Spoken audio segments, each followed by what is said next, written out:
Hello student, मैं doctor Ajay Vishwakarma. आज हम स्टार्ट करते हैं chapter companies account accounting for share capital. सबसे पहले इस चैप्टर के कंटेंट्स को देख लेते हैं। फर्स्ट है meaning and characteristics of a company, kinds of companies, formation of company, share capital, presentation of share capital in company's balance sheet, then issue of shares, then calls in arrears, then calls in advance, then under subscription of shares, then over subscription of shares, then issue of shares for consideration other than cash, then forfeitures of shares, then reissue of forfeited shares. चलिए अब हम आते हैं meaning and characteristics of a company. Company एक artificial person या association of person है जिसकी स्थापना किसी कानून के अंतर्गत की जाती है। आर्टिफिशियल पर्सन का मीनिंग जिसे इंसानों के द्वारा बनाया गया हो। कंपनी को उसके ओनर से अलग माना जाता है। क्यों? क्योंकि कंपनी की एक सेपरेट लीगल एंटिटी होती है। कंपनी की कैपिटल को शेयर कैपिटल कहा जाता है जो शेयर्स में डिवाइड होती है। शेयर्स क्या होते हैं? Part of capital, means capital के छोटे छोटे जो पार्ट्स होते हैं उनको शेयर्स बोला जाता है। कंपनी के मेंबर और शेयर होल्डर ही कंपनी के ओनर होते हैं। कंपनी के जो मेंबर्स होते हैं और कंपनी के जो शेयर होल्डर्स होते हैं वही कंपनी के ओनर होते हैं।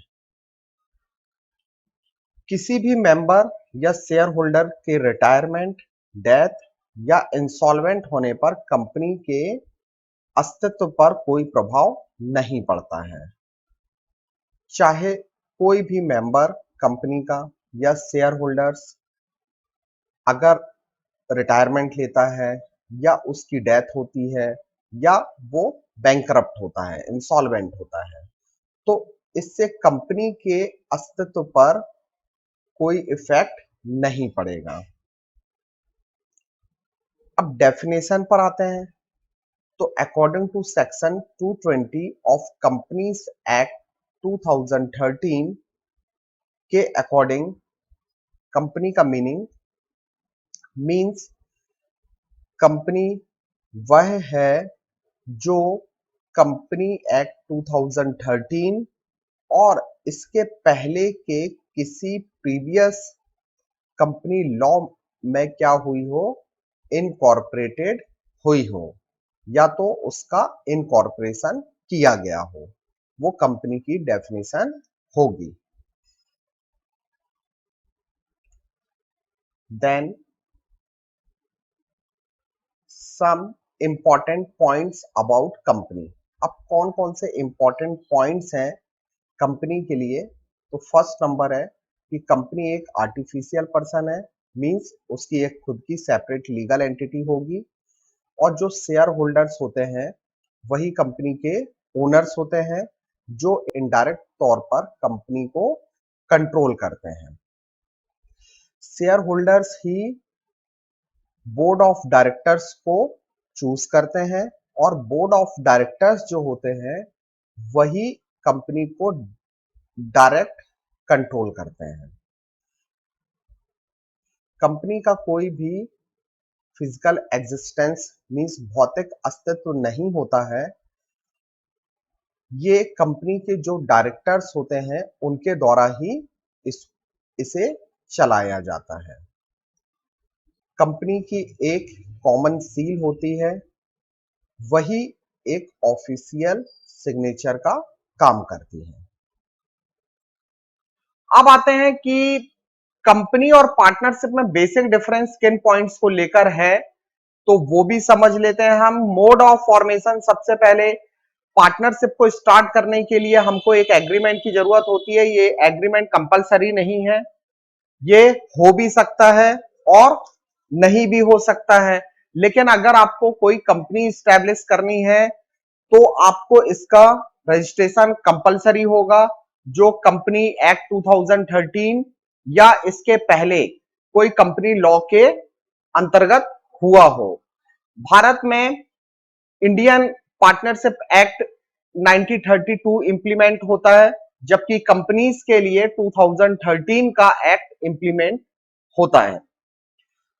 नंबर ऑफ मेंबर्स, हमें पता है कि पार्टनरशिप के बिजनेस को स्टार्ट करने के लिए 2 लोगों का होना जरूरी है और मैक्सिमम कितने हो सकते हैं, 50 हो सकते हैं। जबकि एक जॉइंट स्टॉक कंपनी के लिए हम देखें तो मिनिमम, अगर हम एक प्राइवेट कंपनी की बात करते हैं तो 2 मेंबर होते हैं और मैक्सिमम 200 मेंबर होते हैं। लेकिन अगर हम किसी पब्लिक कंपनी की बात करें तो मिनिमम 7 मेंबर होंगे और मैक्सिमम जो मेंबर्स हैं इसमें डिसाइड नहीं है, कंपनी अपने हिसाब से मेंबर्स को ऐड कर सकती है। ट्रांसफर ऑफ शेयर, कभी भी पार्टनरशिप में जो पार्टनर होते हैं वो शेयर का ट्रांसफर नहीं कर सकते हैं, जबकि पब्लिक कंपनी अपने शेयर्स का ट्रांसफर कर सकती है। यह ध्यान रखना है कि प्राइवेट कंपनी कभी भी अपने शेयर्स का ट्रांसफर नहीं करेगी। लाइबिलिटी, अब लाइबिलिटी की बात करते हैं तो यहां पर पार्टनर्स की जो लाइबिलिटी होती है वो अनलिमिटेड होती है, जबकि कंपनी के मेंबर्स और जो शेयर होल्डर्स होते हैं उनकी लाइबिलिटी लिमिटेड होती है। लिमिटेड मीन कि अगर कंपनी का लिक्विडेशन होता है, कंपनी बंद होती है, तो कंपनी की एसेट्स को सेल करके ही उन लाइबिलिटीज का पेमेंट किया जाएगा। उस लाइबिलिटीज के पेमेंट के लिए शेयर होल्डर्स को या कंपनी के जो मेंबर्स हैं उनको अपने पर्सनल एसेट से कोई भी पैसा लाकर पे नहीं करना है।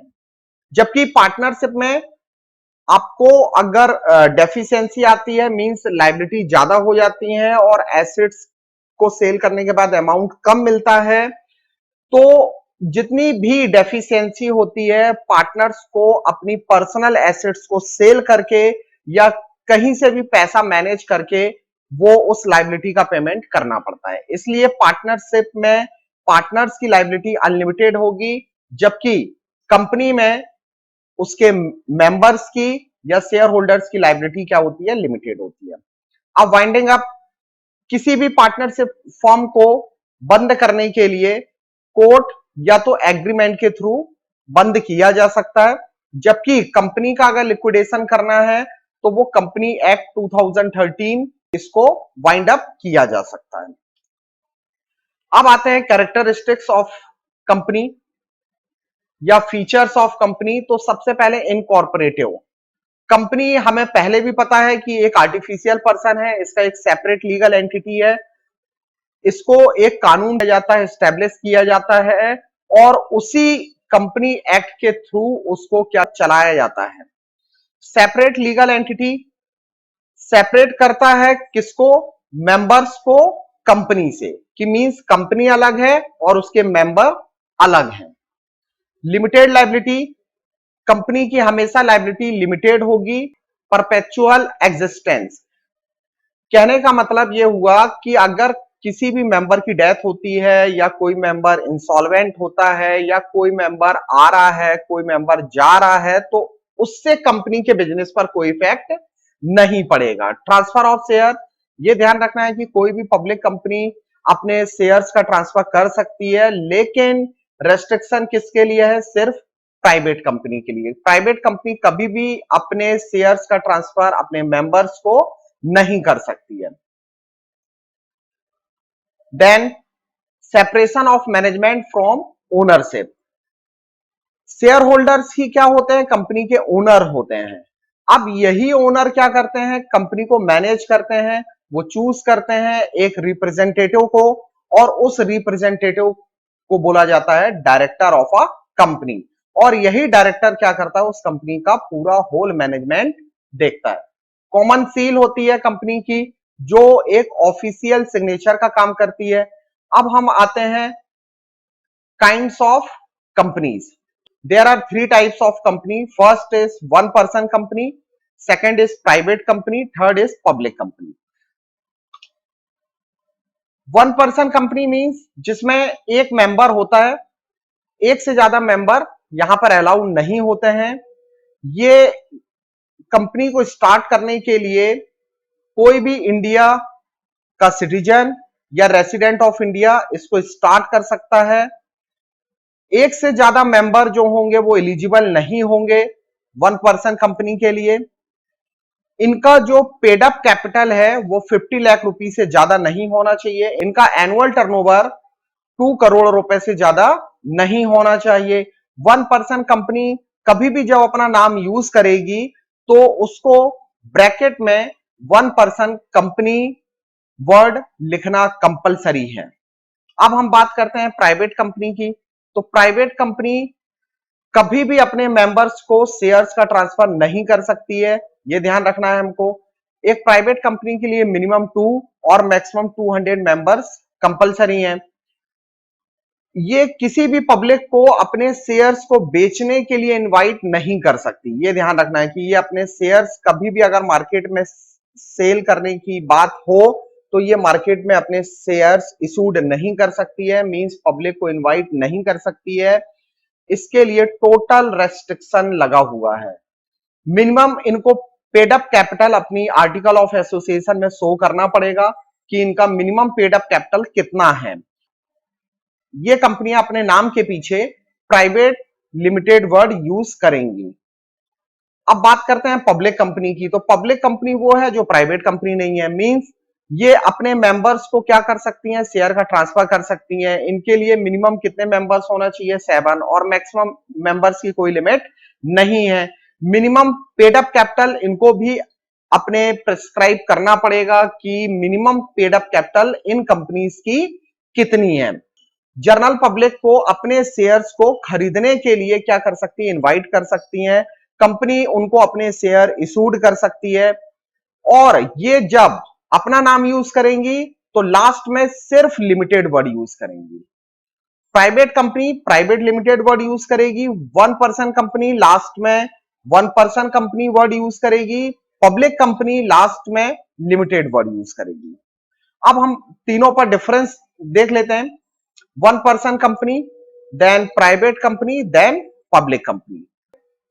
1% कंपनी के लिए मिनिमम 1 मेंबर, जबकि प्राइवेट कंपनी के लिए मिनिमम 2 मेंबर और पब्लिक कंपनी के लिए मिनिमम 7 मेंबर्स की रिक्वायरमेंट होती है।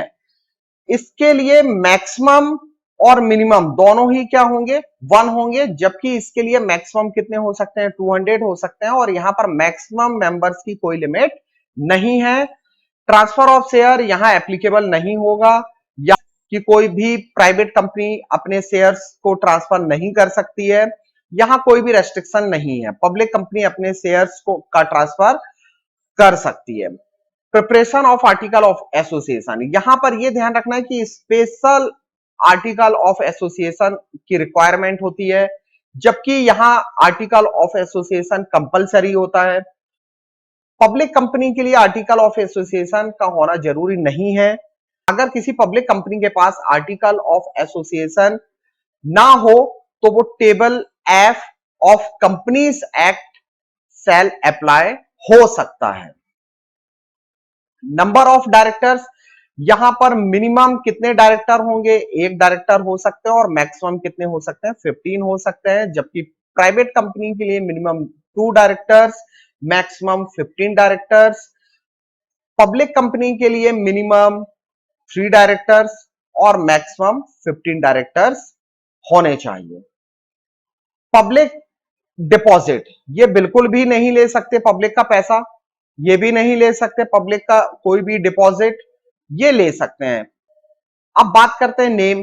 ये अपने नाम के लास्ट में कौन सा वर्ड यूज करेंगे, 1% कंपनी वर्ड यूज करेंगे, जबकि ये प्राइवेट लिमिटेड वर्ड यूज करेंगे, और ये सिर्फ लिमिटेड वर्ड यूज करेंगे।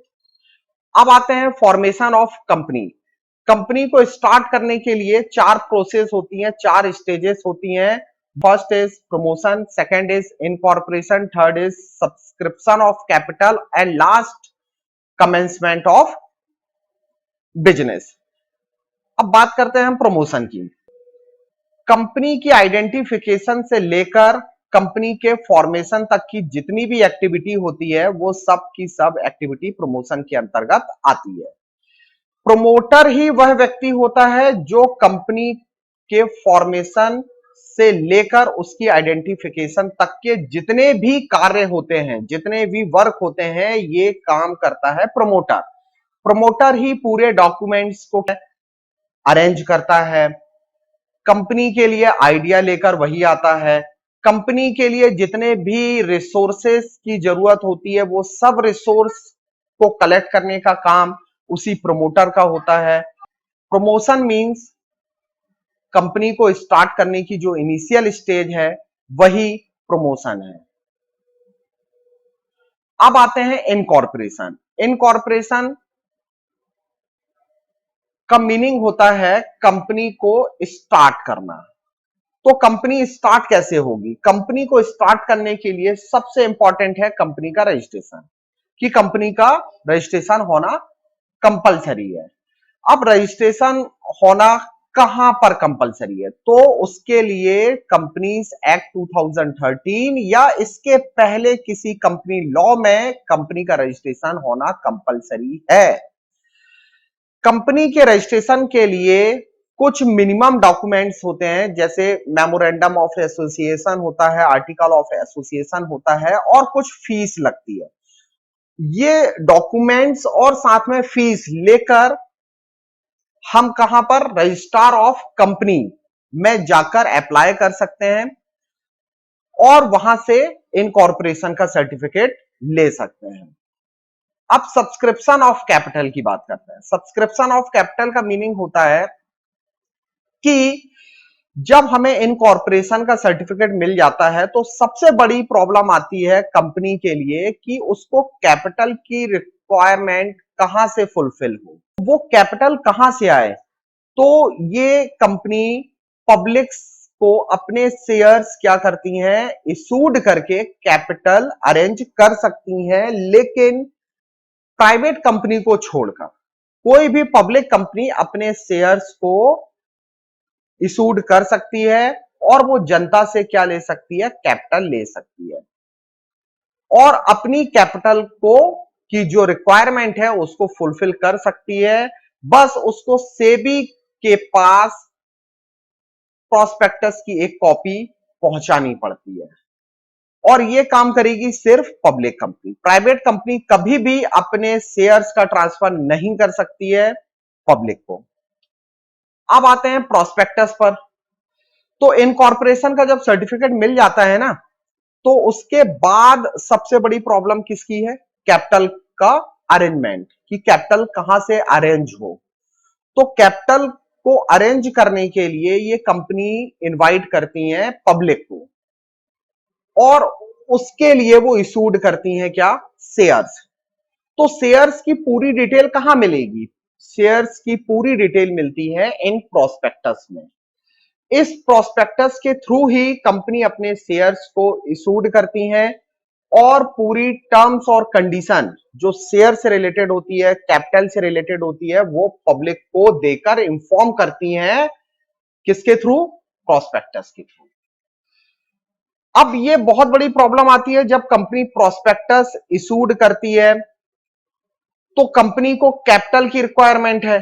अब कंपनी को कैपिटल अरेंज करना ही है, उसके लिए सेबी ने एक गाइडलाइन तैयार की हुई है कि कोई भी कंपनी जब इशूड करती है अपने शेयर पब्लिक को, खासतौर पर पब्लिक कंपनी, तो उसके लिए मिनिमम सब्सक्रिप्शन सबसे इंपॉर्टेंट है। मिनिमम सब्सक्रिप्शन का मतलब है कि जो भी शेयर इशूड करेगी कंपनी, उसका कम से कम 90% जो है एप्लीकेशन जो अमाउंट है वो आना ही चाहिए कंपनी के पास। अब वो 90% क्या है, इस पर हम डिस्कस आगे करेंगे क्योंकि मिनिमम सब्सक्रिप्शन का टॉपिक आगे है। अब हम बात करते हैं अंडरराइटर्स। अंडरराइटर्स होते कौन है, क्यों अपॉइंट किए जाते हैं किसी भी कंपनी में? तो रीजन यह है कि जब कोई नई कंपनी होती है, जब वो मार्केट में शेयर इशूड करती है तो सबसे बड़ी प्रॉब्लम ये आती है ट्रस्ट की। पब्लिक को कैसे ट्रस्ट हो कि ये कंपनी सही ढंग से फ्यूचर में काम करेगी कि नहीं करेगी। तो जब कोई नई कंपनी मार्केट में आती है तो वो उतनी ज्यादा रिलायबल नहीं होती है तो शेयर होल्डर्स जो कंपनी के शेयर्स को खरीदते हैं उनको शेयर होल्डर्स बोला जाता है, ये शेयर्स खरीदने से बचते हैं। तो कंपनी को एक गाइडलाइन है सेबी की कि 90% जो भी शेयर उसने इशूड किए हैं कम से कम 90% एप्लीकेशन पहुंचनी चाहिए। सपोज करो कोई नई कंपनी है, उसने मार्केट में शेयर इशूड किए, अब एप्लीकेशन जो है वो 90% की है और 90% पहुंचना भी चाहिए, मींस पब्लिक 90% तो शेयर उसके खरीदे। जैसे अगर मान लीजिए कोई एक कंपनी है, उसने 10,000 शेयर जो है वो मार्केट में इशूड किए हैं, तो 10,000 का 90% इक्वल टू 9,000 शेयर्स कम से कम उसके बिक जाने चाहिए मार्केट से। लेकिन अगर 90% से कम शेयर मार्केट में बिकते हैं तो वो अंडर सब्सक्रिप्शन होगा, और जब अंडर सब्सक्रिप्शन होता है तो सेबी की गाइडलाइन के according security exchange board of India के थ्रू उस कंपनी को 30 डेज के अंदर उसको अगर 90% सब्सक्रिप्शन नहीं मिला है तो वो पूरा का पूरा जो है अमाउंट जितना भी उसने पब्लिक से कलेक्ट किया हुआ है वो रिफंड करेगी। तो अंडर राइटर्स की भूमिका क्या है? अंडर राइटर्स की भूमिका यही है, इनका रोल यही है कि ये क्या काम करते हैं कि कंपनी को जो 90% सब्सक्रिप्शन पब्लिक से नहीं मिला है उसकी गारंटी वो कंपनी को देते हैं कि इन केस अगर आपके शेयर्स मार्केट में नहीं बिकते हैं, आपने 10,000 शेयर मार्केट में इशूड किए हैं और उसका 90% मींस 9,000 शेयर्स अगर पब्लिक नहीं खरीदती है, तो वो गारंटी हम आपको देते हैं कि हम आपको 90% शेयर्स हम खरीदने वाले हैं। और जो गारंटी देता है कंपनी को वो होते हैं अंडर राइटर्स, जिनको कंपनी क्या करती है, एक कमीशन के बेसिस पर इनको इनका रेम्युनरेशन पे करती है। ये अंडर राइटर्स ही क्या करते हैं कि अगर पब्लिक शेयर नहीं खरीदती है, सपोज करिए कि 10,000 शेयर में से केवल पब्लिक ने 6,000 शेयर्स ही खरीदे हैं, बाकी 3,000 शेयर्स और इनके सेल होने चाहिए थे कंपनी के, लेकिन वो कंपनी के शेयर सेल नहीं हो पाए हैं, तो वो जो 3,000 शेयर्स हैं वो टेक ओवर करेंगे कौन? Under writers. मींस 3,000 शेयर्स का जो भी एप्लीकेशन अमाउंट है वो पे करेंगे अंडर राइटर्स, किसको? कंपनी को। और बदले में कंपनी इनको क्या पे करने वाली है? कमीशन पे करने वाली है। तो अंडर राइटर्स तभी अपॉइंट होते हैं जब कंपनी को लगता है कि उनके शेयर्स मार्केट में सेल नहीं हो पाएंगे, पब्लिक 90% से कम एप्लीकेशन ना आ जाए हमारे पास, इस चिंता के कारण वो अंडर राइटर्स अपॉइंट करते हैं। ये मिनिमम सब्सक्रिप्शन जो सेबी की गाइडलाइन के अकॉर्डिंग 90% से कम नहीं होनी चाहिए। 90% से कम अगर शेयर्स मार्केट में बिक रहे हैं तो उनको 30 डेज के अंदर पूरा का पूरा अमाउंट जो है अगर नहीं मिल पाया है एप्लीकेशन का तो वो उनको रिटर्न करना पड़ेगा। और जो भी अमाउंट मिला हुआ है, जो भी शेयर उनके मार्केट से बिके हुए हैं, उसका अमाउंट कंपनी चेक के थ्रू या अदर इंस्ट्रूमेंट के थ्रू ले सकती है। अब आते हैं फोर्थ स्टेज जो है वो है कमेंसमेंट ऑफ बिजनेस। देखिए, सबसे पहले इनकॉर्पोरेशन का सर्टिफिकेट मिल गया, देन कंपनी ने प्रोस्पेक्टस भी इशूड कर दिया, सब्सक्रिप्शन ऑफ कैपिटल भी अरेंज हो गई। तो जब ये पूरी प्रोसेस तैयार हो जाती है तो कंपनी है ना रजिस्ट्रार ऑफ कंपनीज के पास पहुंचकर अपना कमेंसमेंट का जो इनकॉर्पोरेशन का जो सर्टिफिकेट है वो ले लेती है और अपना बिजनेस स्टार्ट कर सकती है। यह होता है कमेंसमेंट ऑफ बिजनेस। अब हम बात करते हैं प्रीलिमिनरी एक्सपेंसेस होते क्या हैं। प्रीलिमिनरी एक्सपेंसेस मींस जब कंपनी को स्टार्ट किया जाता है तो स्टार्ट करने के पहले के जो एक्सपेंडिचर होते हैं उनको बोला जाता है प्रीलिमिनरी एक्सपेंसेस। कंपनी को स्टार्ट करने के पहले क्या होना चाहिए? अब वो एक्सपेंसेस कौन कौन से हो सकते हैं? For example stamp duty, registration fees, ये सब कंपनी को जब स्टार्ट करते हैं ना तो ये सब एक्सपेंडिचर होते हैं। इन्हीं एक्सपेंडिचर को प्रीलिमिनरी एक्सपेंडिचर बोला जाता है। As per accounting standard 26 preliminary expenses क्या है? एक इंटेंजिबल एसेट्स है और इसको राइट ऑफ किया जा सकता है। राइट ऑफ करने का मतलब है इसको अपनी बैलेंस शीट से, क्योंकि एक लॉस है, एक लॉस होने के कारण कंपनी इसे अपनी बैलेंस शीट में शो करती है, लेकिन कंपनी चाहे तो इसको अपनी बैलेंस शीट से हटा सकती है, और हटाने को ही इसको क्या बोला जाता है, रिटर्न ऑफ करना। तो कंपनी इसको रिटर्न ऑफ कैसे करेगी, मींस कैसे अपनी बैलेंस शीट से हटाएगी, तो उसके लिए कंपनीज एक्ट 2013 क्या बोलता है, इसको आप right of security premium reserve से कर सकते हैं, या कंपनी का जो प्रॉफिट हुआ है उससे कर सकते हैं। अब हम बात करते हैं शेयर कैपिटल की।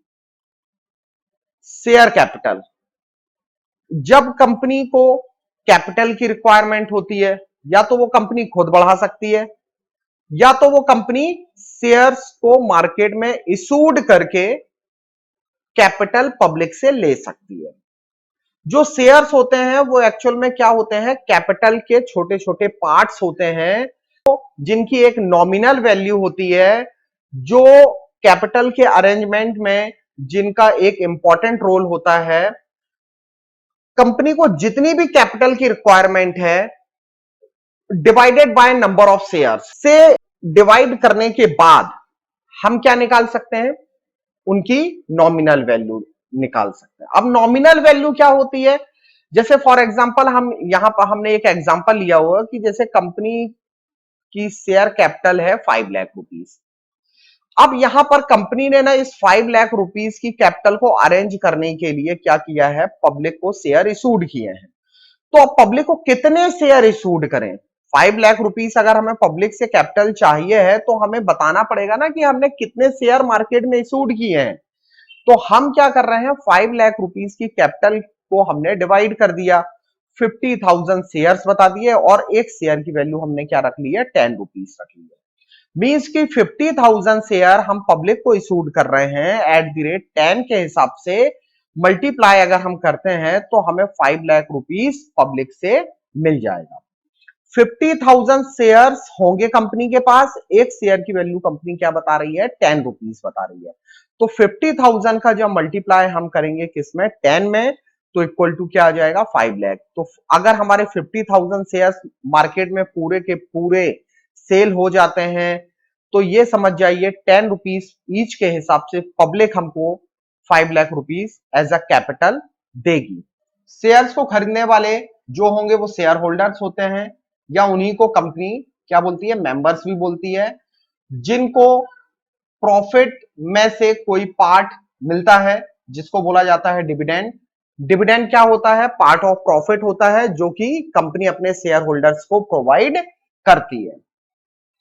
अब बात करते हैं काइंड्स ऑफ या टाइप्स ऑफ शेयर्स की। तो there are two types of shares, first is preference shares, second is equity shares. अब आते हैं प्रेफरेंस शेयर्स, सेक्शन 43B के अकॉर्डिंग क्या डेफिनेशन है इसकी। प्रेफरेंस शेयर जो है इनको राइट्स होते हैं, फर्स्ट कि इनका जो डिविडेंड का रेट होगा वो बिल्कुल फिक्स होगा, कि इनको dividend means part of profit मिलना ही मिलना है। Second, repayment of capital, means कि इन्होंने कंपनी को जितना भी अमाउंट पे किया हुआ है, एक टाइम के बाद कंपनी इनका अमाउंट रिफंड कर देगी।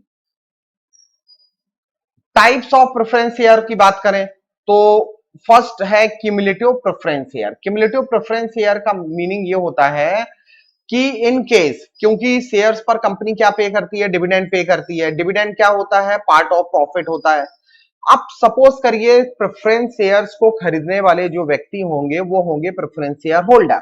अब प्रेफरेंस शेयर होल्डर या किस उद्देश्य से इन्होंने कंपनी के शेयर्स में इन्वेस्टमेंट किया है, वो होगा डिविडेंड। तो वो जो डिविडेंड है, अगर सपोज करो किसी साल कंपनी इन प्रेफरेंस शेयर होल्डर्स को डिविडेंड पे नहीं कर पाती है, तो क्यूमुलेटिव प्रेफरेंस शेयर होल्डर को ये राइट है कि अगर कंपनी ने किसी साल इनको डिविडेंड पे नहीं किया है, तो नेक्स्ट ईयर जाकर ये लास्ट ईयर का भी डिविडेंड मींस अरियर डिविडेंड, जो ड्यू डिविडेंड है, वो भी ये नेक्स्ट ईयर रिसीव कर सकते हैं। नॉन क्यूमुलेटिव प्रेफरेंस शेयर्स क्या होते हैं, इनको राइट नहीं होता है कि अगर मान लो किसी ईयर कंपनी ने इनको डिविडेंड पे नहीं किया है तो इनको नेक्स्ट ईयर अरियर डिविडेंड नहीं मिलेगा। मींस कि जो छूट गया वो नेक्स्ट ईयर नहीं ले सकते। Third is participating preference share. Participating preference share क्या होते हैं? देखिए, कंपनी अपने शेयर होल्डर्स को क्या पे करती है? डिविडेंड पे करती है। तो डिविडेंड में सबसे पहले प्रेफरेंस दिया जाता है प्रेफरेंस शेयर होल्डर्स को। देन अगर डिविडेंड का कोई अमाउंट बचता है तो वो अमाउंट किसको पे होगा? वो अमाउंट पे होगा इक्विटी शेयर होल्डर्स को। तो जैसे सपोज करिए कंपनी ने इस साल डिक्लेयर किया है डिविडेंड जो टोटल है 1 लाख रुपीस। 1 लाख रुपीस का डिविडेंड हुआ है और 1 लाख रुपीस में से 40,000 रुपीस हमने किसको दे दिया है? 1 लाख रुपीस का डिविडेंड हुआ, 1 लाख रुपीस में से 40,000 डिविडेंड हमने दे दिया है प्रेफरेंस शेयर होल्डर्स को। तो रिमेनिंग डिविडेंड कितना बच रहा है? वो अमाउंट बचेगा 60,000 रुपीस। अब 60,000 जो रिमेनिंग बचा हुआ है ये किसका डिविडेंड है? ये डिविडेंड है इक्विटी शेयर वालों का। क्यों? क्योंकि प्रेफरेंस शेयर ने तो अपना डिविडेंड ले लिया है। अब जो रिमेनिंग 60,000 रुपीस बचा है ये है इक्विटी शेयर वालों का। लेकिन कंपनी है ना पूरा का पूरा इक्विटी शेयर्स होल्डर को ये डिविडेंड नहीं डिस्ट्रीब्यूट करना चाहती है। कंपनी ने क्या किया? केवल 30,000 का डिविडेंड ही इक्विटी शेयर्स वालों को पे किया।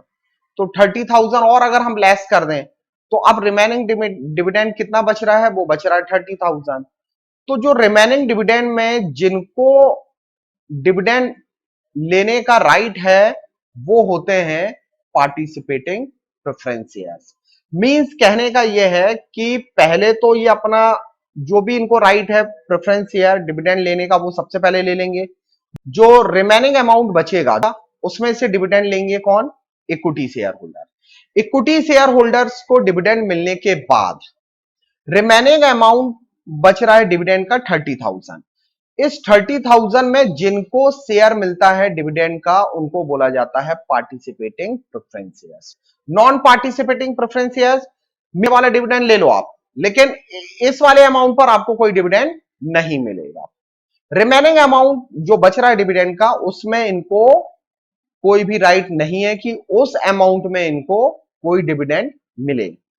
Convertible preference share, convertible means ये चाहे तो एक टाइम के बाद जब कंपनी इनका रिडम्पशन करती है, रिडम्पशन का मतलब होता है पेमेंट, जब कंपनी प्रेफरेंस शेयर होल्डर को एक टाइम के बाद उनका कैपिटल रिटर्न करती है, उसी कैपिटल को रिटर्न करने की जो प्रोसेस होती है उस प्रोसेस को बोला जाता है रिडम्पशन ऑफ प्रेफरेंस शेयर्स। अब जब कंपनी है ना एक टाइम के बाद इनका क्या करने वाली है? पेमेंट करने वाली है। सपोज करिए कंपनी ने 2015 में प्रेफरेंस शेयर इशूड किए थे और 2020 में जो भी प्रेफरेंस शेयर होल्डर होंगे जिन्होंने 2015 में कंपनी के शेयर परचेज किए थे उनको कंपनी प्रॉमिस कर रही है कि 2020 में आपका पूरा अमाउंट हम आपको रिफंड कर देंगे। इन 5 इयर्स तक हम आपको अपने प्रॉफिट का कुछ पार्ट मींस डिविडेंड आपको पे करते जाएंगे। जब ये शेयर इशूड करती है तो उस समय अपने शेयर होल्डर से पूछती है कि आपको कौन से शेयर्स चाहिए हैं? कन्वर्टेबल शेयर्स चाहिए है या नॉन कन्वर्टेबल प्रेफरेंस शेयर्स चाहिए? तो कन्वर्टेबल का मीनिंग होता है कि इनको राइट होता है कि अगर ये 1 लाख रुपीस नहीं चाहिए इनको तो ये 1 लाख रुपीस में अपने प्रेफरेंस शेयर्स को कन्वर्ट करवा सकते हैं किसमें? इक्विटी शेयर में। क्योंकि जो प्रेफरेंस शेयर होल्डर होते हैं वो एक्सटर्नल ऑफ कंपनी होते हैं।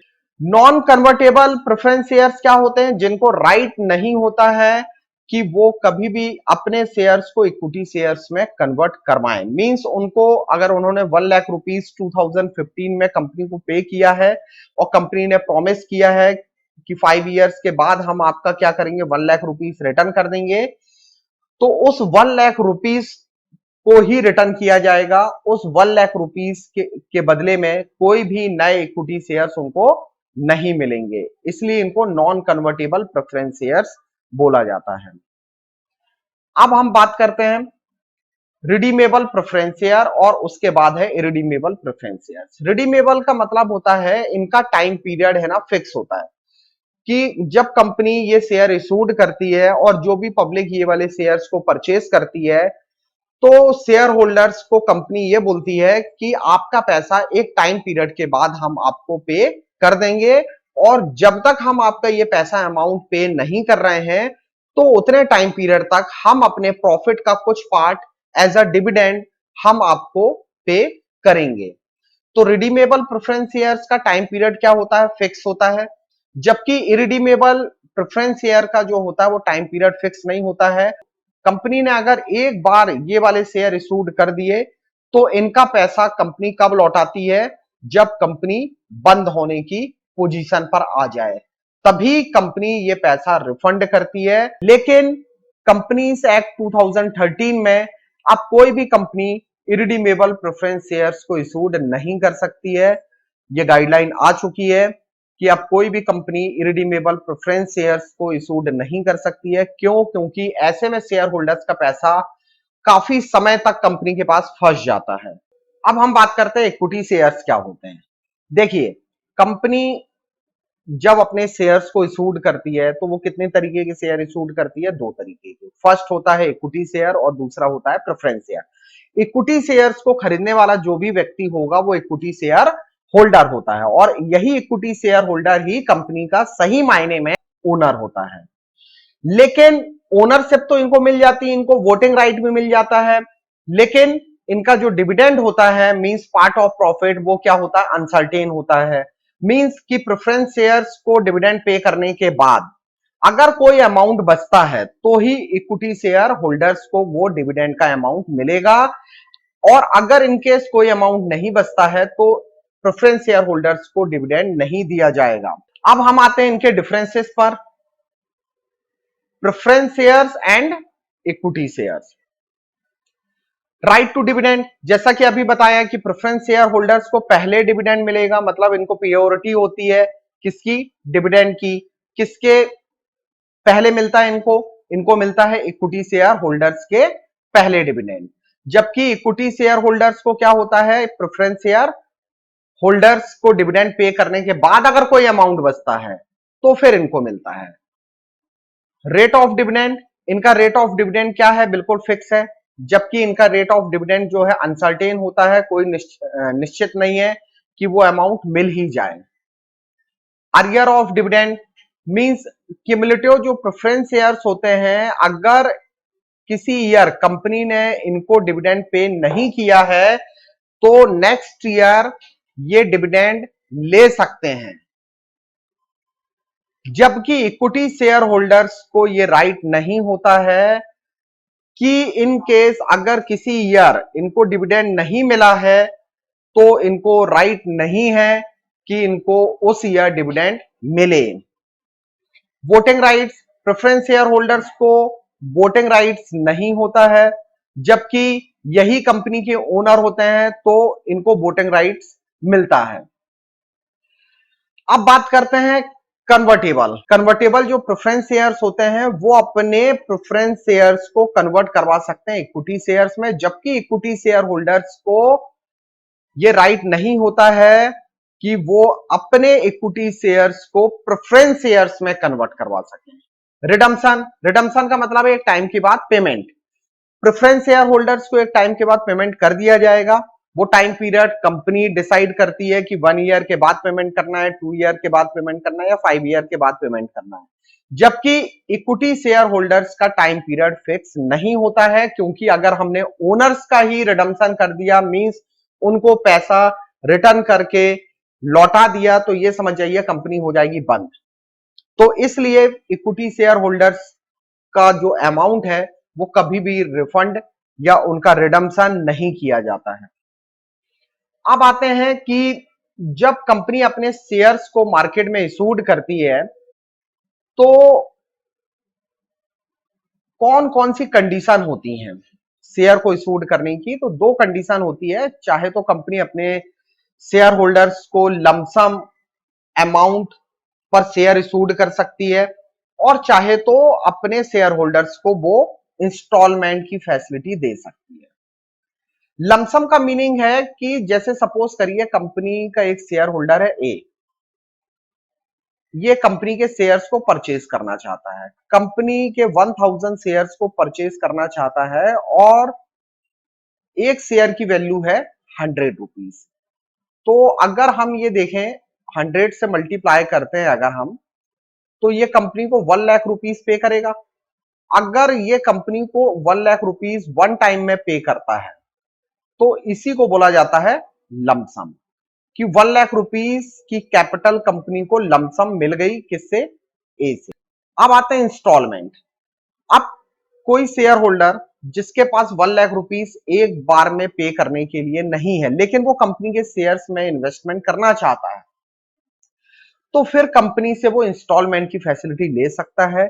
कंपनी जनरली 4 इंस्टॉलमेंट की फैसिलिटी देती है। फर्स्ट इंस्टॉलमेंट को हम एप्लीकेशन के नाम से जानते हैं, सेकंड होता है अलॉटमेंट, थर्ड होता है first call and fourth is second और फाइनल कॉल। क्योंकि जनरली इसके बाद कोई कॉल होता नहीं है, इसलिए इसी को फाइनल कॉल बोलते हैं। तो कंपनी क्या करती है, यहां पर 100 रुपीज को इन 4 अलग अलग इंस्टॉलमेंट में ब्रेक कर देती है। जैसे अगर 25 रुपए उसने बोल दिए, 25 रुपीज बोल दिया उसने एप्लीकेशन पर, फिर 30 रुपीज उसने बोल दिया एक शेयर पर अलॉटमेंट के समय आपको पे करना है, फिर 25 रुपीज आपको फर्स्ट कॉल पर पे करना है पर शेयर, और सेकेंड और फाइनल कॉल के टाइम आपको 20 रुपीज पे करना है। अब अगर देखिए ये इंस्टॉलमेंट जो भी होंगी वो अलग अलग डेट्स पर होंगी। ये ध्यान रखना है कि एप्लीकेशन और अलॉटमेंट जो ये दो इंस्टॉलमेंट होती हैं, ये एक डेट को पॉसिबल हो सकती हैं कि जिस दिन कंपनी को आपने एप्लीकेशन दी, कंपनी ने उसी दिन आपको शेयर अलॉट कर दिए, तो ये सेम डेट को हो सकते हैं। लेकिन फर्स्ट कॉल और सेकंड और फाइनल कॉल के लिए मिनिमम 1 मंथ का टाइम पीरियड का गैप रखना जरूरी है। 1 मंथ का कम से कम गैप कंपनी को रखना कंपलसरी है। अब हम एग्जाम्पल के थ्रू देखते हैं कि कंपनी कैसे इस अमाउंट को अलग अलग ब्रेक करती है। अब देखिए यहां पर हमने ले लिया है कि एक शेयर होल्डर है ए और वो कंपनी का क्या कर रहा है, शेयर परचेज कर रहा है और उसने जो है 1000 शेयर्स परचेज किए हुए हैं, ये हमने ले लिया है। और मल्टीप्लाई करते हैं, अगर एप्लीकेशन जब कभी भी वो एप्लीकेशन देगा कि मुझे 1000 शेयर चाहिए है, तो उसको एप्लीकेशन फीस भी पर शेयर 25 रुपीज देनी है। मींस वो एप्लीकेशन के टाइम कंपनी को कितना पे करेगा, वो पे करेगा 25,000 रुपीज। तो ये हो गई उसकी फर्स्ट इंस्टॉलमेंट, वो एप्लीकेशन के टाइम कंपनी को 25,000 रुपीज पे करेगा। जब कंपनी, अभी तो उसने एप्लीकेशन दिया है कि मुझे 1000 शेयर चाहिए, अब अगर कंपनी उसको ना 1000 शेयर्स अलॉट कर देती है, मींस उसने 1000 शेयर्स मांगे थे और कंपनी ने उसको पूरे 1000 शेयर्स दे दिए हैं।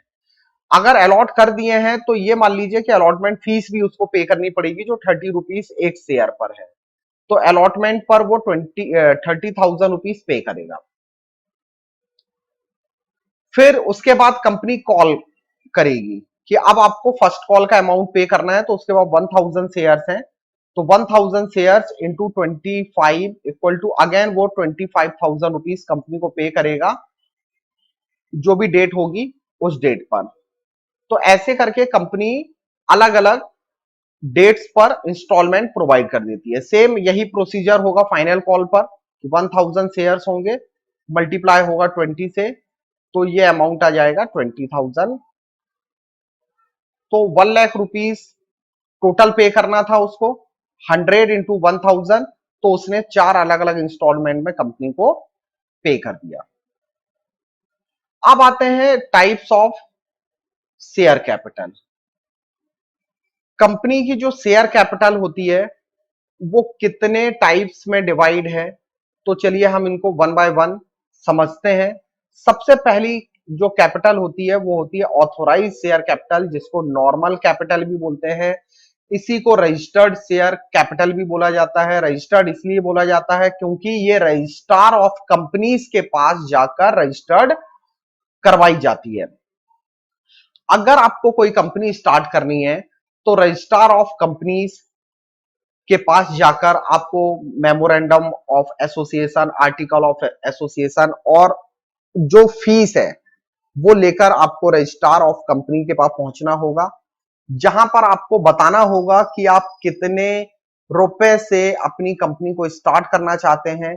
जैसे कि हमने एग्जांपल में लिया हुआ है कि 20,000 शेयर्स हम बता रहे हैं और एक शेयर की वैल्यू 10 रुपीस होगी, तो हम 20,000 इंटू 10 का अगर हम मल्टीप्लाई करते हैं तो हम अपनी कंपनी को 2 लाख रुपीस की कैपिटल से रजिस्टर्ड करवाना चाहते हैं।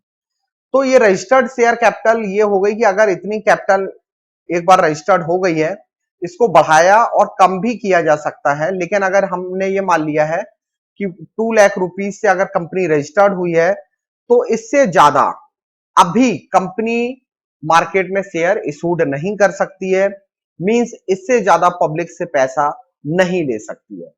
तो हमने कितने शेयर्स बता दिए हैं, 20,000 शेयर्स, और एक शेयर की वैल्यू क्या है, 10 रुपीस है। अब सपोज करो हमने 2 लाख रुपीस से रजिस्टर्ड करवा ली अपनी कंपनी को। अब देन हमको कैपिटल की रिक्वायरमेंट है, तो हम क्या करेंगे, मार्केट में शेयर इशूड करेंगे, और जब हम मार्केट में शेयर इशूड करेंगे तो उसको बोला जाता है इशूड शेयर कैपिटल, जो हम पब्लिक से एज अ कैपिटल लेना चाहते हैं। ये पार्ट होता है किसका, एथोराइज शेयर कैपिटल का ही पार्ट होता है इशूड शेयर कैपिटल।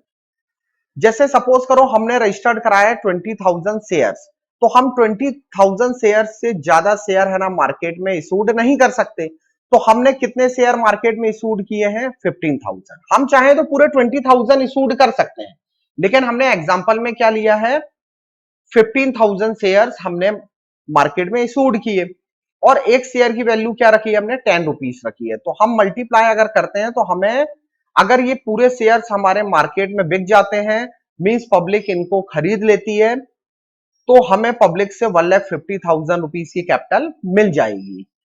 अब ये 20,000 शेयर्स थे, उससे ज्यादा शेयर्स तो हम इशूड कर नहीं सकते हैं, तो हमने 15,000 शेयर इशूड कर दिए, तो ये हो गई इशूड शेयर कैपिटल। और कितने शेयर अभी हमारे पास रखे हुए हैं, वो है 5,000 शेयर्स। 20,000 में से 5,000 शेयर्स हमने क्या कर दिए, इशूड कर दिए, तो 5,000 शेयर्स हमने बचा कर रखे हुए हैं, इसी को बोला जाता है अनइशूड शेयर कैपिटल।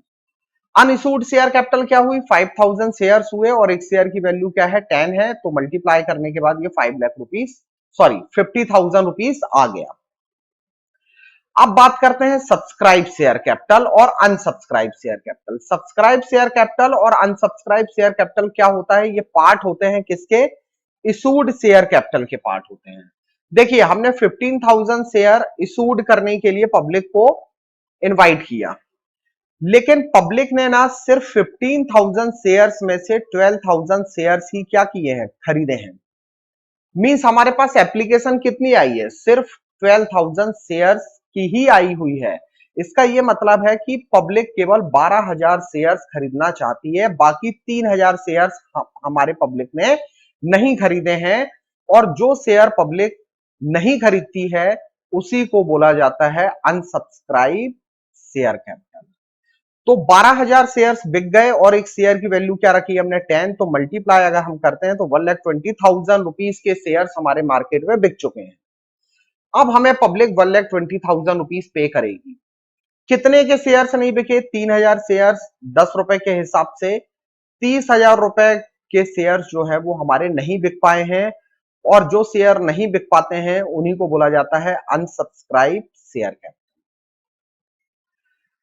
अब आते हैं सब्सक्राइब शेयर कैपिटल के भी दो पार्ट होते हैं, एक होता है कॉल्ड अप शेयर कैपिटल और दूसरा होता है अनकॉल्ड अप शेयर कैपिटल। तो कॉल्ड अप शेयर कैपिटल का मीनिंग क्या होता है, ध्यान से समझना है। हमें पब्लिक से कितना मिलने वाला है, 1,20,000 मिलने वाला है, क्योंकि 12,000 शेयर्स बिके हैं हमारे और एक शेयर की वैल्यू हमने 10 रुपीस रखी है, तो मल्टीप्लाई करने के बाद 1,20,000 रुपीस पब्लिक हमें पे करेगी। लेकिन अगर हम चाहें तो 10 रुपए हमें एक शेयर पर लेना है, तो हम चाहें तो 8 रुपए भी कॉल कर सकते हैं और 10 रुपए भी कॉल कर सकते हैं। वो हमारे इच्छा पर है कि हम पर शेयर कितना कॉल कर रहे हैं पब्लिक से। तो 12,000 शेयर्स पर हमने 10 रुपए नहीं मांगा, हमने 10 रुपीज नहीं मांगा, हमने कितना कॉल किया, 8 रुपीज का कॉल किया। 2 रुपए हमने रिजर्व करके रख लिया है। रिजर्व कैपिटल मींस कि फ्यूचर में जब कंपनी की कंडीशन डाउन होगी या कंपनी का लिक्विडेशन होगा तो उस कंडीशन में हमें पैसों की जरूरत पड़ सकती है। तो उस टाइम पर हम ये 2 रुपीज पर शेयर के हिसाब से, कितने शेयर्स बिके हमारे, 12,000 शेयर्स बिके हैं, तो 12,000 इंटू 2 रुपीज के हिसाब से 24,000 रुपीज हमने रिजर्व करके रख लिया है कि जरूरत पड़ने पर ये 24,000 रुपीज हम पब्लिक से मांग लेंगे। तो हमने क्या किया, अभी 12,000 इंटू 8 के हिसाब से 96,000 रुपीज पब्लिक से मांगे हैं, जिसमें से हमने रिजर्व 24,000 रुपीज करके रख लिया है कि जब कभी भी अनसर्टेन कोई प्रॉब्लम आती है तो हम ये पैसा पब्लिक से ले लेंगे। ये होता है अनकॉल्ड अप शेयर कैपिटल, जिसको रिजर्व कैपिटल भी बोला जाता है। पेड अप शेयर कैपिटल क्या होता है? पेड अप का मतलब जो एक्चुअल में पब्लिक के द्वारा पे किया जाता है। आपने मांगा कितना था? आपने मांगा था 8 रुपए पर शेयर, 8 रुपीज पर शेयर आपने कॉल किया था, और टोटल 12,000 शेयर पर आपने 96,000 रुपीज मांगा। ठीक है, ये मान लेते हैं कि कुछ शेयर होल्डर ऐसे थे जो 6,000 रुपए पे नहीं कर पाए हैं। आपने 96,000 रुपीज का कॉल किया था, जिसमें से 6,000 रुपीज आपको नहीं मिल पाए, बैड डेट में चला गया। आपको अमाउंट कितना पेड अप हुआ? आपको 90,000 अमाउंट पेड अप हुआ, मींस 90,000 आपको पब्लिक से मिले। तो कितना अमाउंट जो है अनपेड अप रहा? 6,000 रुपीज। ये जो पब्लिक से नहीं मिला ना 6,000 रुपीज, ये कंपनी के लिए बैड डेप हुआ, और इसी बैड डेप अमाउंट को बोला जाता है calls in arrears. Calls in arrears company के लिए एक लॉस होता है। ये कंपनी को जो अमाउंट अपने शेयर होल्डर से नहीं मिलता है, उसी अमाउंट को अनपेड अप शेयर कैपिटल और कॉल्स इन अरियर्स बोला जाता है। अब आते हैं इनके डिटेल्स पर। सबसे पहले ऑथराइज शेयर कैपिटल, तो ये इसको नॉमिनल और रजिस्टर्ड कैपिटल भी बोलते हैं। इसको बढ़ाया और कम भी किया जा सकता है। कंपनी चाहे तो वो पूरे जितने भी शेयर से रजिस्टर्ड है वो पूरे के पूरे शेयर मार्केट में इशूड कर सकती है, और जरूरत नहीं है अगर तो कम भी शेयर इशूड कर सकती है। ये ध्यान रखना है कि इशूड जो शेयर कैपिटल है, ये जो इशूड शेयर कैपिटल है, ये कभी भी ऑथोराइज शेयर कैपिटल से ज्यादा नहीं होगी। ऑथोराइज कैपिटल जो है 2 लाख रुपीस है, तो इशूड शेयर उसके इक्वल तक हो सकती है, मींस 2 लाख रुपीस तक हो सकती है, लेकिन कभी भी उससे ज्यादा नहीं होगी। ऑथोराइज हमेशा ज्यादा होगी इशूड शेयर कैपिटल से। ऑथोराइज जो शेयर कैपिटल है, ये इक्विटी शेयर और प्रेफरेंस शेयर्स में डिवाइड की जा सकती है। आप चाहें तो इक्विटी शेयर में भी इसको डिवाइड करवा सकते हैं, और आप चाहें तो प्रेफरेंस शेयर में भी इसको डिवाइड करवा सकते हैं। अब आते हैं हम नेक्स्ट, इशूड शेयर कैपिटल। तो इशूड शेयर कैपिटल क्या है? ये पार्ट होता है किसका? ऑथोराइज शेयर कैपिटल का, जो कि हम पब्लिक को इशूड करते हैं कैपिटल की रिक्वायरमेंट के लिए। जैसे फॉर द एग्जांपल कि 10,000 शेयर इशूड किए हैं और एक शेयर की वैल्यू 10 है, तो हमें पब्लिक कितना पैसा पे करेगी? 1 लाख रुपीस। इसी को इशूड शेयर कैपिटल बोलते हैं। Subscribe share capital, subscribe share capital क्या होता है? इशूड शेयर कैपिटल का पार्ट होता है जो कि पब्लिक के द्वारा एक्चुअल में खरीदा जाता है। हमने कितने शेयर इशूड किए हैं? 10,000, लेकिन हमारे शेयर कितने बिके मार्केट में? 9,000 शेयर्स। तो एक शेयर की वैल्यू क्या है? 10 रुपीस है। तो 9,000, देखो 10,000 इंटू 10 के हिसाब से हमें पब्लिक से कितना मिलना चाहिए था? 1 लाख रुपीस मिलना चाहिए था, लेकिन हमारे कितने शेयर्स बिके मार्केट में? 9,000 इंटू 10 के हिसाब से हमें सिर्फ कितना मिल पा रहा है? 90,000। तो जो 10,000 शेयर्स हैं वो नहीं बिक पाए हमारे, और जो नहीं बिक पाया है उसी को क्या बोला जाता है? Unsubscribe share capital. अब जो सब्सक्राइब शेयर कैपिटल है ना, इसको 2 पार्ट में डिवाइड किया गया है, subscribe and fully paid up and subscribe but not fully paid up.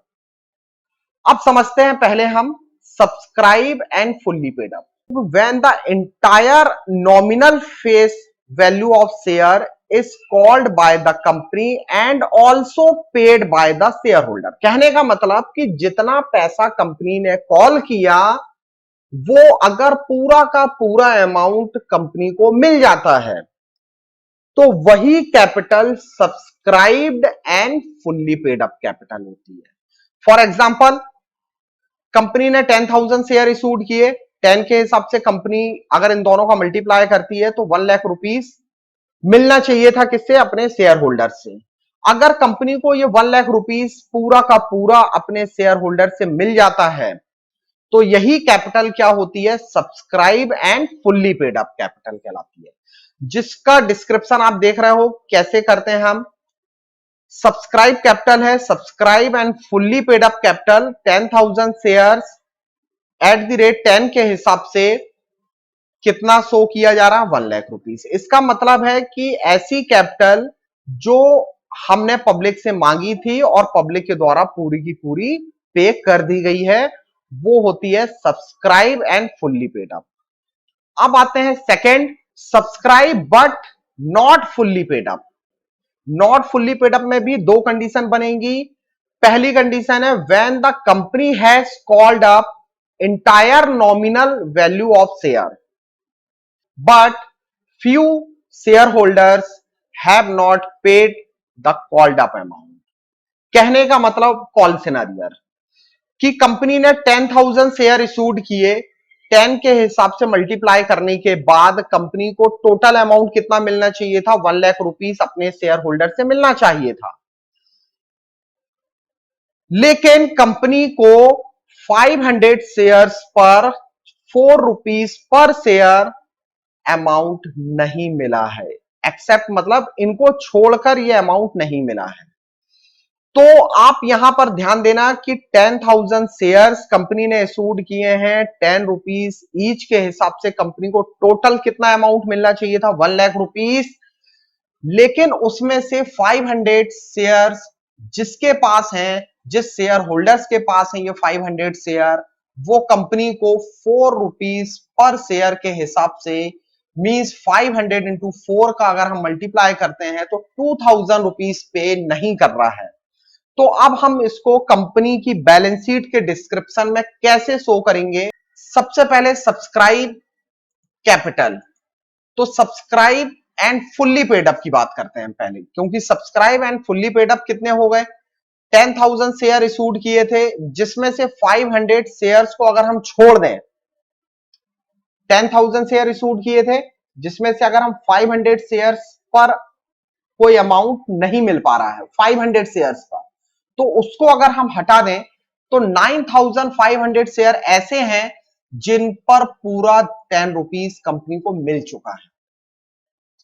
तो यह अमाउंट हुआ 95,000 रुपीस। ये होगा subscribe and fully paid up, means 9,500 share ऐसे हैं जिन पर 10 रुपीस पूरा का पूरा मिल चुका है। अब हम बात करते हैं subscribe but not fully paid up.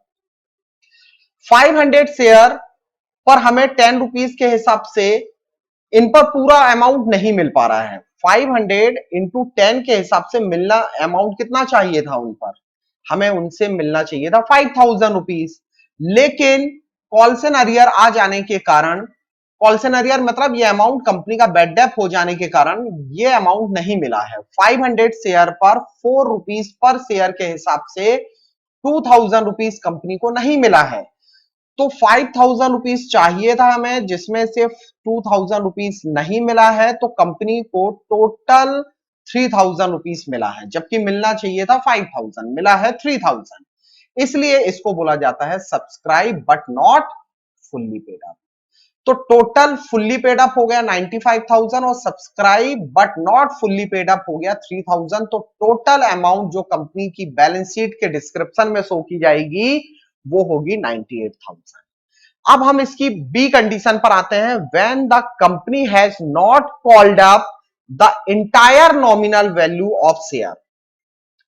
कहने का मतलब यह है कि कंपनी ने 10,000 शेयर इशूड किए, 10 के हिसाब से 1 लाख रुपीस मिलना चाहिए, 10 रुपीस का कॉल नहीं किया कंपनी ने, उसमें से 4 रुपीस रिजर्व करके रख लिए। तो कंपनी ने कॉल कितने का किया? कंपनी ने कॉल किया ₹6 का। 10,000 शेयर कंपनी चाहती तो पूरा 10 के हिसाब से कॉल कर सकती थी पब्लिक को, लेकिन कंपनी ने ₹4 है ना फर्स्ट एंड फाइनल कॉल का, जो कि हमारी लास्ट इंस्टॉलमेंट है, उसका पैसा कंपनी ने रिजर्व करके रख लिया। मतलब ये अभी नहीं मांगा जाएगा, जरूरत पड़ने पर मांगा जाएगा। तो आज हम कितना कॉल कर रहे हैं? आज हम कॉल कर रहे हैं ₹6। तो कितने शेयर्स पर? 10,000 शेयर्स पर कॉल कितना किया हमने? 6। तो मींस हमारी जो subscribe but not fully paid up capital हुई, वो हुई 60,000। अब आते हैं नेक्स्ट पॉइंट पर, पेड अप शेयर कैपिटल और शेयर कैपिटल पेड अप, दोनों में क्या बेसिक डिफरेंस है ये पहले भी आपको समझाया जा चुका है। Paid up share capital means जो एक्चुअल में शेयर होल्डर्स पे कर चुके हैं, उसी को पेड अप शेयर कैपिटल बोला जाता है, और वही अमाउंट कंपनी को एक्चुअल में रिसीव हो चुका है। Called up share capital versus paid up share capital. Called up mean जो कि कंपनी के द्वारा मांगा जाता है। जैसे कंपनी ने 10,000 शेयर्स 10 के हिसाब से 1 लाख रुपीस मांगा, लेकिन कंपनी ने कॉल कितना किया? केवल ₹7 का कॉल किया है, ₹7 का ही कॉल किया है। ₹3 कंपनी ने क्या किए हैं? रिजर्व करके रख लिए हैं कि जब जरूरत पड़ेगी तब हम मांगेंगे।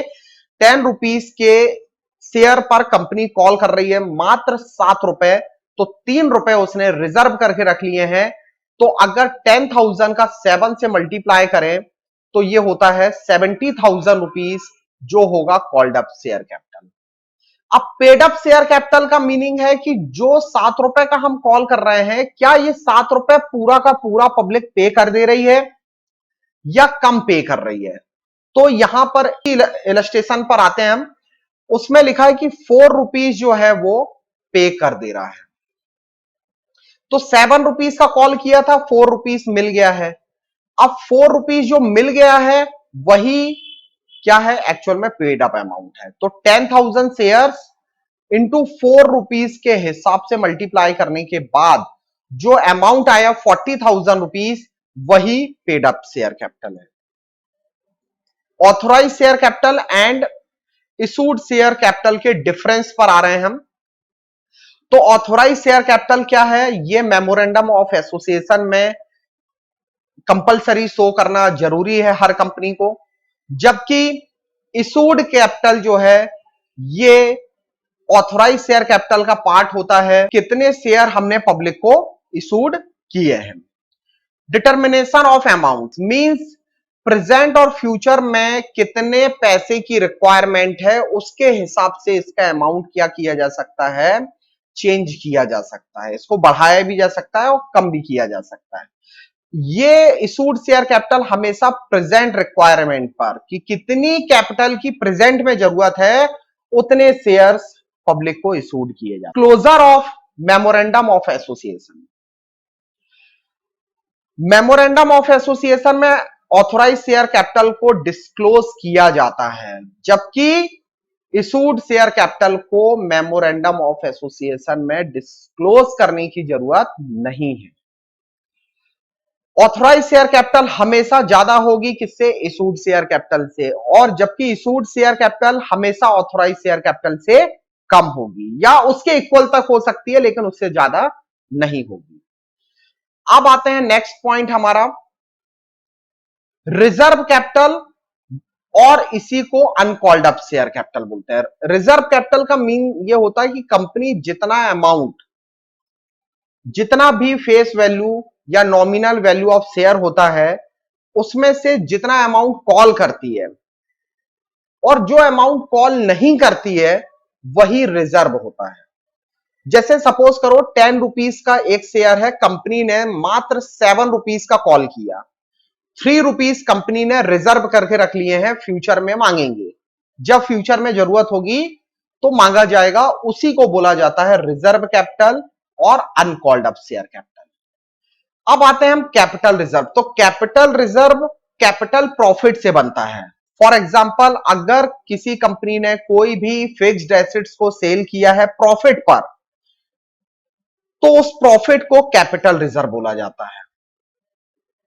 Profit prior to incorporation premium on issue of shares, अगर कंपनी ने शेयर्स को प्रीमियम पर इशूड किया है, डिवेंचर्स को प्रीमियम पर इशूड किया हुआ है, तो ये सब कैपिटल रिजर्व होते हैं, जिसको कभी भी मेंबर्स के बीच डिस्ट्रीब्यूट नहीं किया जाता है। मेंबर्स मींस जो शेयर होल्डर्स होते हैं, उनमें कभी भी कैपिटल रिजर्व का कोई भी अमाउंट डिस्ट्रीब्यूट नहीं किया जाता है।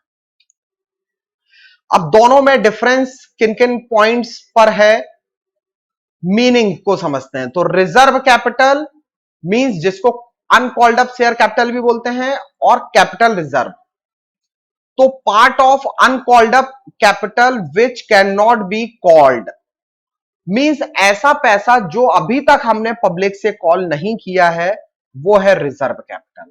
और कैपिटल रिजर्व क्या होता है, ये कहां से बनता है, ये बनता है कैपिटल प्रॉफिट से। मींस जब कोई भी एसेट्स को हम प्रॉफिट पर बेचते हैं, तो वही प्रॉफिट कैपिटल रिजर्व बन जाता है।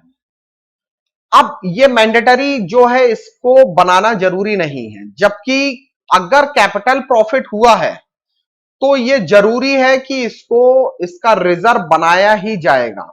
अगर कोई भी एसेट सेल की गई है और उस एसेट्स पर अगर कोई भी प्रॉफिट हुआ है, तो ये समझ जाइए कैपिटल रिजर्व फिर कंपलसरी होता है बनाना। Time of its use, reserve capital का जो यूज है वो कंपनी के लिक्विडेशन पर या वाइंडिंग अप पर ही किया जाएगा, जबकि कैपिटल रिजर्व का यूज कंपनी अपनी लाइफ में कभी भी कर सकती है। Writing off capital losses can not be used to write off capital losses. कहने का मतलब, अगर रिजर्व कैपिटल का कोई अमाउंट हमने पब्लिक से ले लिया है, तो उस अमाउंट का यूज हम किसी भी लॉसेस, कैपिटल नेचर के लॉसेस के लिए नहीं कर सकते हैं। जबकि अगर आपको कोई कैपिटल प्रॉफिट हुआ है और इन केस अगर फ्यूचर में कोई कैपिटल लॉस भी होता है, तो उस कैपिटल प्रॉफिट से, मीन जिसको हम बोलते हैं कैपिटल रिजर्व, उससे कैपिटल लॉस की रिकवरी की जा सकती है। यह कंपनी की बैलेंस शीट में शो नहीं किया जाता है।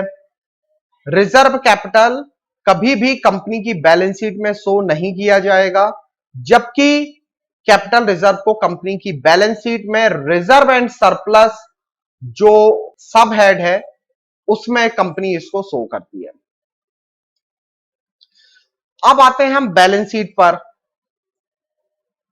Format of balance sheet as per part 1 of schedule 3 of companies act 2013।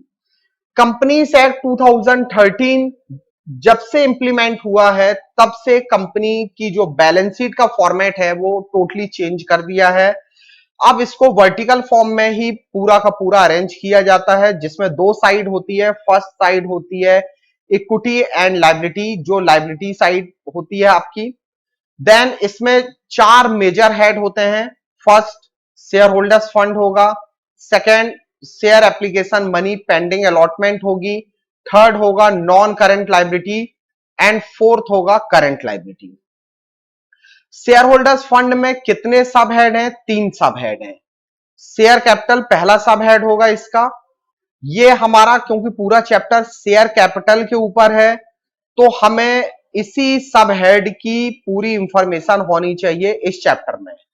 तो इसका जो डिस्क्रिप्शन है अभी आपको आगे मिलने वाला है कि शेयर कैपिटल में हम कौन कौन सी कैपिटल को कैसे कैसे डिस्क्राइब करेंगे। ये सब डिटेल आपको नेक्स्ट जो आगे के टॉपिक्स हैं उनमें मिलेगा। रिजर्व एंड सरप्लस, ये भी आपके इस चैप्टर का पार्ट है। Money receive against share warrants, इस चैप्टर में इसका कोई भी यूज नहीं है। Money share application money pending allotment, इस टॉपिक का भी यूज आपके इस चैप्टर में नहीं है। नॉन करंट लायबिलिटी में लॉन्ग टर्म बोरिंग्स, जिसमें डिवेंचर्स आते हैं, deferred tax liability, other long term liabilities, long term provision, 4 सब हेड मिलेंगे आपको नॉन करंट लायबिलिटीज में। फिर इसके बाद हम बात करते हैं करंट लायबिलिटीज। तो करंट लायबिलिटीज में भी आपको 4 सब हेड मिल रहे हैं। शॉर्ट टर्म बोरिंग, ये लॉन्ग टर्म बोरिंग यहां आता है, यहां शॉर्ट टर्म बोरिंग। तो ये लॉन्ग टर्म का मतलब क्या होता है, शॉर्ट टर्म का मतलब क्या होता है, ये होता है दोनों में जो डिफरेंशिएट किया जाता है वो होता है टाइम पीरियड से। अगर हम 12 महीने से ऊपर का हमने लोन लिया हुआ है तो वो होगा लॉन्ग टर्म, बोरिंग में आएगा। और अगर उसका टाइम पीरियड 12 महीने से कम है तो वो आएगा शॉर्ट टर्म बोरिंग में। ट्रेड पेबल्स है, जो क्रेडिटर्स और बिल्स पेबल वगैरह इसमें लिए जाते हैं ट्रेड पेबल्स में। अदर करंट लाइबिलिटीज है, शॉर्ट टर्म प्रोविजन है। देन अब हम आते हैं second part of balance sheet जो एसेट्स पर है। अब एसेट्स में दो मेजर हेड हैं, एक होगा आपका नॉन करंट एसेट्स। लाइबिलिटी में 4 मेजर हेड थे, एसेट्स में 2 मेजर हेड हैं। करंट एसेट्स, दूसरा मेजर हेड होगा करंट एसेट्स। पहला होगा non current assets and second is current assets. तो नॉन करंट एसेट्स में फर्स्ट है आपका फिक्स्ड एसेट्स। तो फिक्स्ड एसेट्स में आपको 4 तरीके की एसेट्स ली गई हैं। Tangible assets, intangible assets, capital work in progress, ऐसा वर्क जो अभी भी चल ही रहा है। इंटेंजिबल एसेट्स अंडर डेवलपमेंट, ऐसी इंटेंजिबल एसेट्स जो अभी डेवलपमेंट जिन पर हो रहा है, अभी पूरी तरीके से डेवलप नहीं हो पाई हैं, वो सब आपको यहां रिकॉर्ड करना है। नॉन करंट इन्वेस्टमेंट आएगा, ये भी टाइम पीरियड पर ही डिपेंड करेगा क्योंकि एक शॉर्ट टर्म या करंट इन्वेस्टमेंट होता है। करंट इन्वेस्टमेंट मींस 12 महीने से कम टाइम पीरियड का इन्वेस्टमेंट करंट इन्वेस्टमेंट होगा, और नॉन करंट इन्वेस्टमेंट 12 महीने से ज्यादा के टाइम पीरियड का। Deferred tax assets, long term loans and advances, other non current assets. Then inventories पर आते हैं हम। Inventories means stock. Trade receivable में डेटर्स और बिल रिसेबल आएगा। कैश एंड कैश इक्विवेलेंट में कैश, बैंक, ये सभी ट्रांजेक्शन रिकॉर्ड किए जाएंगे। Short term loans and advances और अदर करंट एसेट्स। तो आपको यहां पर 6 सब हेड मिल रहे हैं करंट एसेट्स में, और जो नॉन करंट एसेट्स हैं इसमें आपको 5 सब हेड मिल रहे हैं। फर्स्ट है फिक्स्ड एसेट्स, सेकंड है non current investment, third deferred tax assets net, long term loans and advances, other non current assets. तो अब हम आते हैं हमारा जो फर्स्ट लाइबिलिटी का फर्स्ट जो मेजर हेड था शेयर होल्डर्स फंड, उसमें अब हम डिस्क्रिप्शन सीखने वाले हैं शेयर कैपिटल, कि शेयर कैपिटल का कैसे डिस्क्राइब किया गया है, इक्विटी शेयर को कैसे डिस्क्राइब करेंगे, प्रेफरेंस शेयर को कैसे डिस्क्राइब करेंगे, देन ऑथराइज शेयर कैपिटल को कैसे डिस्क्राइब करना है, इशूड शेयर कैपिटल को कैसे डिस्क्राइब करना है, सब्सक्राइब शेयर कैपिटल को कैसे डिस्क्राइब करना है। तो अब हम आते हैं कंपनी की जो बैलेंस शीट है, क्योंकि हमारा पूरा चैप्टर शेयर कैपिटल के ऊपर है तो हमें इसका डिस्क्रिप्शन को नॉलेज होना बहुत जरूरी है। शेयर होल्डर्स फंड में हमने बात की है शेयर कैपिटल। शेयर कैपिटल का हमने यहां पर 1 नंबर का नोट दिया हुआ है, तो अब हमको इसके नोट पर जाना पड़ेगा। तो हम जब नोट पर आते हैं तो हमने जो 1 नंबर का नोट लिया हुआ है, उस 1 नंबर के नोट में हमको कैपिटल का डिस्क्रिप्शन ऐसे करना है कि आपको ना यहां पर शेयर कैपिटल में ऑथराइज शेयर कैपिटल भी शो करनी है।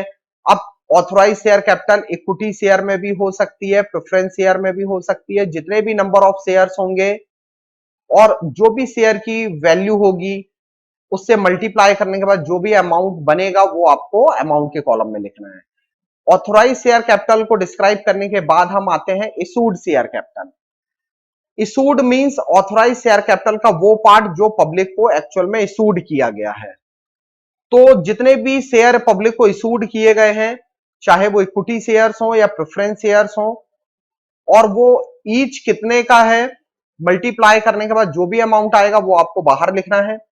देन अब आते हैं हमारी सबसे इंपॉर्टेंट कैपिटल, वो है सब्सक्राइब कैपिटल, जिसका टोटल ही बैलेंस शीट में सबसे इंपॉर्टेंट है। ना तो ऑथराइज शेयर कैपिटल का टोटल इंपॉर्टेंट है, ना इशूड शेयर कैपिटल का टोटल इंपॉर्टेंट है।